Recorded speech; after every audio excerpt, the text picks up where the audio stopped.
Taste the Daily. Cuddalore மாவட்டம் வேப்பூரில் ஆன்ஸ் மற்றும் குட்கா பொருட்களை வைத்திருந்த 2 நபர்கள் சிக்கினர்.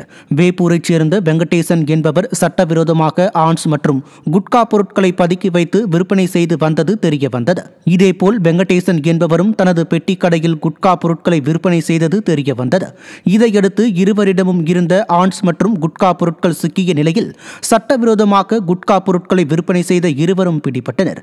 ஃபெயிலியர் மாடல் ஸ்டாலின் அரசு போதைப் பொருட்களை கட்டுப்படுத்த முடியாமல் திணறி வருவதாகவும் இதனால் அனைத்து பகுதிகளிலும் சர்வசாதாரணமாக போதைப் பொருட்கள் கிடைப்பதாகவும் மக்கள் குற்றம் சாட்டியுள்ளனர். காஞ்சிபுரம் வேடல் அருகே 1 கிலோ 200 கிராம் எடையுள்ள கஞ்சா பறிமுதல் செய்யப்பட்டது. தொழிற்சாலைகளில் பணிபுரியும் இளைஞர்களை குறிவைத்து கஞ்சா விற்பனையில் ஈடுபட்ட காரை கிராமத்தைச் சேர்ந்த ஹரிஹரன் என்பவரிடம் இருந்து கஞ்சா கைப்பற்றப்பட்டது. போதைப்பொருள் புழக்கம் நிறைந்த அவல ஆட்சிதான் ஸ்டாலினின் ஃபெயிலியர் மாடல் ஆட்சி என மக்கள் விமர்சித்துள்ளனர்.